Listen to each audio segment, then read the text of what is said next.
सीधा हम लोग अभी टॉपिक के ऊपर जाते हैं। आज हम देखने वाले हैं characteristics of teaching. Generally teaching में आप आने वाले हो, इसीलिए अभी आप एनटीटी के लिए प्रिपेयर कर रहे हो। यही समझ के हमने ये आपको लेक्चर अरेंज करवाया है। ठीक है, हम लोग चालू करते भी। तो सबसे पहला कैरेक्टरिस्टिक है इफ़ेक्टिव इंटरेक्शन। अगर आप अच्छे टीचर बनना चाहते हो तो आपको सबसे पहले आपके स्टूडेंट के साथ इंटरेक्शन अच्छे से करना चाहिए। ये क्यों इम्पोर्टेंट है? व्हाई? तो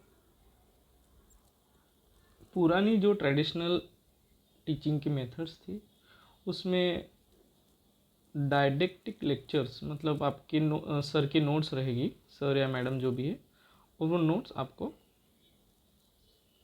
डिक्टेट करेंगे और वो आपको मेमोराइज करने को बोलेंगे। ऐसे पहले होता था। उसमें जो कॉन्सेप्ट्स हैं वो कॉन्सेप्ट्स अच्छे से क्लियर नहीं होते थे। तो अगर आप एंशियंट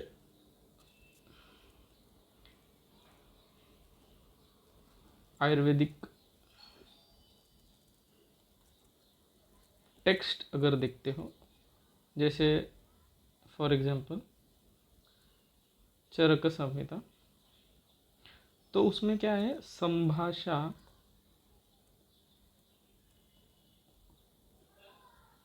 विधि आए हैं बहुत सारे। तो जो संभाषा विधि आए हैं इसमें क्या करते हैं, गुरु जो है, गुरु और शिष्य, इनके बीच में एक इंटरेक्शन होता है। ठीक है, और वो इंटरेक्शन से टीचिंग जो है वो करी जाती है। ठीक है, दूसरा है आर्ट एंड साइंस। तो इसको आपने कैसे लिया है, teaching revolves around the meaningful dynamic exchange between the teacher students which foster learning and comprehension. ठीक है, इसको मैंने आपको अच्छे से एक्सप्लेन किया है। Next characteristic art and science. अभी आपको एमसीक्यू पूछा जाएगा, टीचिंग किस में आता है, आर्ट्स में आता है या साइंस में आता है या बोथ? तो बोथ आपका आंसर रहेगा। ठीक है, teaching an art and a science. Teaching blends both the creative artistic.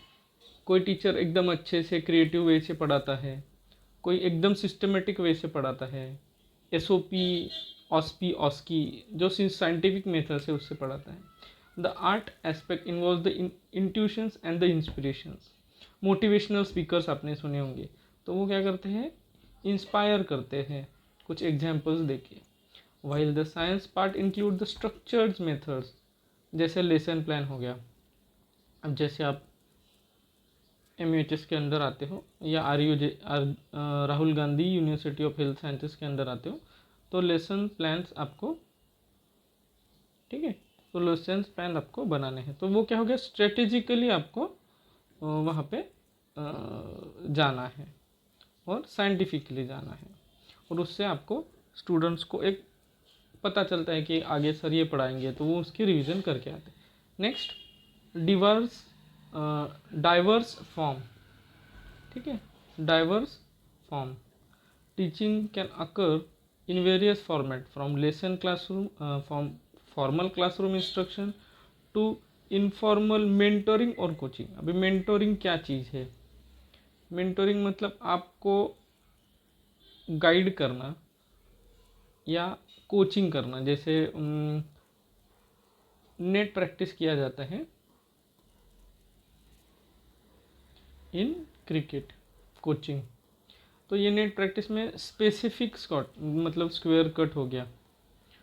ठीक है, तो ये स्क्वायर कट इसकी प्रैक्टिस कोचिंग से अच्छे से हो जाती है। तो डाइवर्स फॉर्म्स टीचिंग में आपको देखने को मिलते हैं।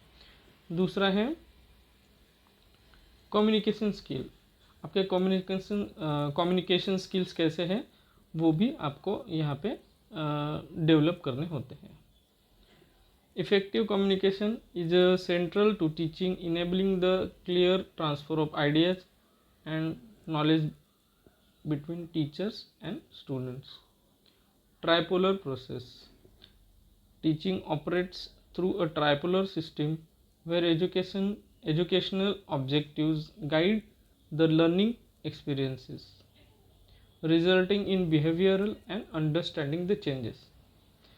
तो 3 लेवल की ये चीज़ होती है। सबसे पहले लेवल होती है इसमें ट्राइपोलर सिस्टम, मतलब इसमें कितने हैं 3 पोल्स। कौन से लर्निंग एक्सपीरियंस आपको देना है अच्छा, बिहेवियरल और अंडरस्टैंडिंग अपने चेंजेस करवाना है, किस में, स्टूडेंट्स में।